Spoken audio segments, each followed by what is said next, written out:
welcome to the sound. My name is Matthew, and I'm your host. I have today a very special episode. Today is our season 1 finale and holiday music event.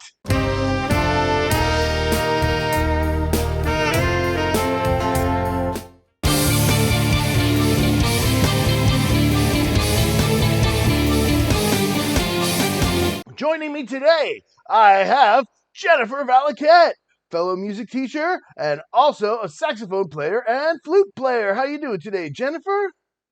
Good. How are you doing? I'm doing great. And we have also Mr. Kyle Walls is performing an appearing act, coming in out of nowhere, just appearing in the nick of time. Kyle is a singer-songwriter, and he's a really cool guy. How you doing today, Kyle? Oh, not too bad. How are you two doing? Good. Excited for the show. Yeah. Yeah, the crowd pick. In fact, another reason why we do the crowd pick is because since it's early, I'm still drinking my coffee. Everybody, coffee, mana, coffee, mana, coffee. Do you have some cold brew? I do. Let's do some Jingle Bell Rock, Alip style. Without further ado, musicians panel react to Alip Bata playing Jingle Bell Rock on his fingerstyle acoustic guitar cover. Here we go!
What a way to start the show! The ragtime feel of that was so much fun. It wasn't as busy as like a ragtime piece on guitar or something, but the way it was put together was so much fun to listen to. It was so even, mild, and enjoyable. I could that stuff like that, especially on guitar, is just so easy to enjoy. I like the bluesy aspects to it, and following the bass was fun. It's like do do do do do. And you could just kind of like Guns N' Roses at their peak. You could just follow that bass line, and it gave you a different way to ride through a song. So yeah, it's awesome stuff. Yeah, dude, it's so mellow. Yeah, I know. Like it was just super like, chill. What do you think, I was Jennifer? singing along. I was singing along with it, but he was awesome. Yeah, I just love that ragtime feel, and like every time I hear that song, it's so funny. I think of the movie Mean Girls, where they're like "Jingle Mm. Bell Jingle." You ever see that? Oh Anyway, he yeah. did it. Yeah, he did it amazing as always. Never missing a beat. Never, it's like you can tell he just knows his stuff. He's amazing, and he just made it really fun. I love the acoustic guitar with him. So amazing. I love how he kept switching octaves. Like he started out, Yeah. up in the soprano range, and then he flips the melody around to whatever Mhm. octave is necessary that he can have that bass line and the chord pattern going. And he's like, if you're watching his hands, I mean, like Yeah. what he's playing is changing a lot. Like it's not like he's just sitting on an A chord or something. He's going But all over the place. it's all position based though. I mean, Sure, it's sure. like, So I mean, cool. but on a guitar, that's not necessarily a sign of difficulty, moving your finger around. I mean, yeah, it's hard to jump from like say second fret to 14th or something. That's where people make mistakes. But when you have your index finger as an anchor, he's For using his sure, for other sure. fingers for the melody. And that's, I I'm mean, people talking about always all look the harmonics and the tap harmonics Yeah. and all the true. stuff he's Yeah. throwing in there. His hands, both of them, were constantly moving.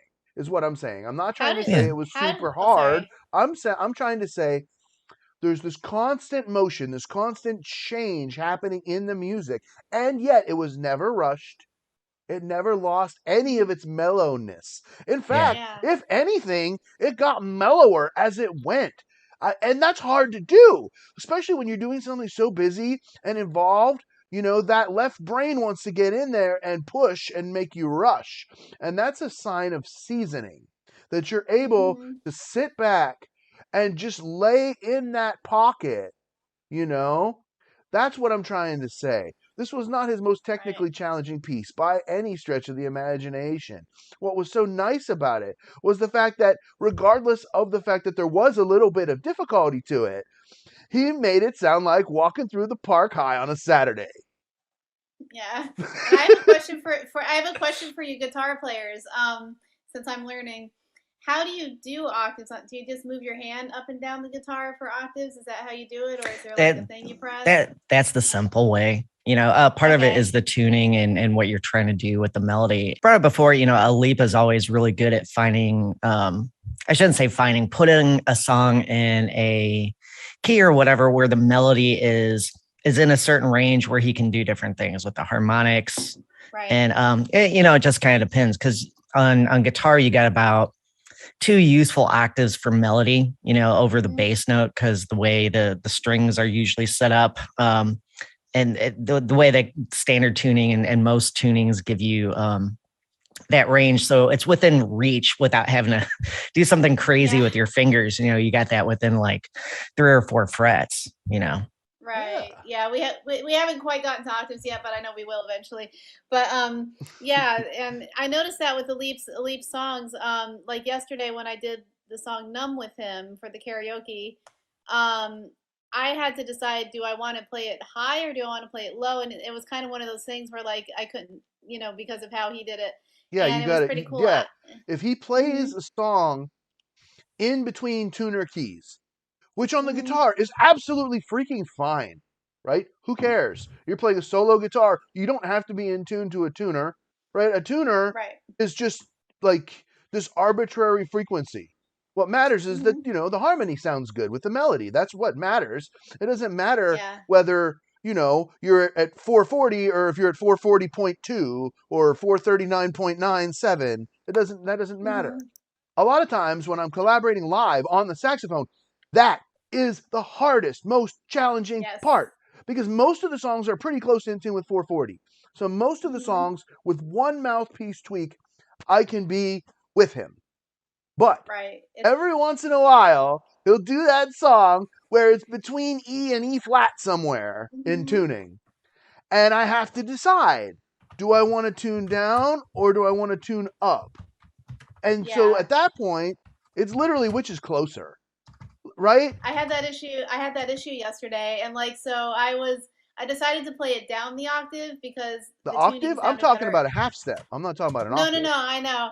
No, I'm talking. Well, this I'm also talking about an octave because I decided on this on for the tuning on the saxophone with him. It sounded better to go down than up. So I had to play around with it a little. You gotta mix it up. You know what I mean? And I Yeah. really like how Alip was mixing it up on the guitar. It was nice. It was the I love it. you might think if you saw the notes on the staff, like how disjointed the melody was because you're moving around octaves like da Mhm. da da da da da da da da da da da da da da da. It looked really weird on the staff, Mhm. right? But when you hear it on the guitar, it just sounds great. I mean, it's not Yeah. exactly the way it's written, but it's got the spirit of the song. It's got the melody of the song, although there's some octave jumps. I mean, you know, Mhm. I think it's cool because like he Yeah. arranged it in the most user friendly way for him to play it and feel it and sound good and Right. emote and yeah, I loved it. It's great. I loved it. I loved it too. And In your last lesson, we were talking about keeping the right hand moving, no matter the what your left guitar, hand is yeah. doing. We were talking Guitar. about not stopping the right hand, just strumming through it. We were talking about taking the left hand and leaving on your chord change early before it's Hmm. time for you to strum, so that way your fingers have a fighting chance of being there. But even if they're not, go ahead and hit the strum. Go ahead and keep that Right. right hand, keep that rhythm moving, regardless of what it sounds like. Okay? And take that to the next level and see what Alip was doing. Because he wasn't I just want to. strumming the guitar and keeping it going, right? Do you see what I'm saying? Mhm. He I was using do. his Yeah. fingers and coming up and doing harmonics with his right hand, all like this craziness, all at the same time. His left hand was Hmm. going up and down and switching around and blah blah blah blah blah, bass notes and all this stuff. Right. If he was worried about hitting every note perfect, he And he wouldn't be able did. to He do totally that. did. He wouldn't be able Yeah. to. He wouldn't be able to make it groove like that. He's not going for perfection. He's Hmm. going for expression, and Right. he Right. expresses himself so well that it feels perfect anyway. Does that make sense? Yeah. It does. And it's Based on so. his music, I would think if I talked to Alip, he would go, "Hey, how are you doing? Yeah. Everything Aw. is very cool today." Yeah, I'm that's what joking. I'm saying. I mean, I love I Alip. that's funny because I mean Yeah. everything he plays is within this kind of nice It's container. awesome. You know what to expect. Definitely. Yeah. You know what Hi, to Kyle. expect. So Kyle, just weigh in a little bit to Jennifer on that strumming right hand. How because she was Oh doing this yeah, thing where My you would go to glasses switch are. chords and the music just would stop. yeah. You Because I got gotta scared. yeah trade. I always would tell people think of your right hand is the timekeeper, the engine, the drive, and Hmm. Matthew said groove. Keep that Yeah. groove going, and you have to especially when you're learning chords, you get that, anxiety like, oh, I need to get the shape, I need to get the position, I That's need to get me. the fingers in place. But there's a different kind of like whenever you learn, get the muscle memory down, then it's about that groove, and Right. let the right hand guide the groove aspect. It's like, yeah, learn the Yeah. shape, but then get it there right before. Because when you're playing music, what do you, I mean, whenever I play music, I'd rather people say, hey, your groove was tight. That was Mhm. such, you were playing and it got me moving, as opposed to, Yeah. wow, you played your notes exactly on time. That's not how Right. normal people, our typical music fans, approach music. They're thinking, hey, it moves me. Yeah. And that's how you move people. Right. Yeah, I want to work on that. And it's funny because my brother last night was asking me how Hotel California. I'm learning Hotel California. He goes, "How's it coming?" And I said, "Well, I'm getting better since our lesson on Friday. What was it, Friday?" And I said, "It's kind of like I'm going, welcome to the Hotel California." Even if you're Yeah. just literally just playing the same chord over and over again on the left hand, just freaking holding down a C chord or a G chord or whatever you're comfortable with, and just get that right hand moving. And once you're comfortable with that right hand just moving, you don't got to think about it. Then start Hmm. changing chords with the left hand, because the right hand, Makes yeah, sense. it's the engine. So if your engine stalls, you ain't going Hmm. nowhere. I know, and right? Alip makes it look so easy when he does it. And I'm just like, oh my god, he's amazing. Yeah, this is But excellent. Thank you, everybody, so much for watching. This has been an incredible season. I'm really looking forward to all kinds of great content, videos daily, continuing through the holidays. We're going to have some holiday music, some collaborations. You everybody stay tuned to Matthew's Music Lesson Studio, Jennifer's music page, and Kyle Walls. And we'll see you all next time on See ya. The Sound Live.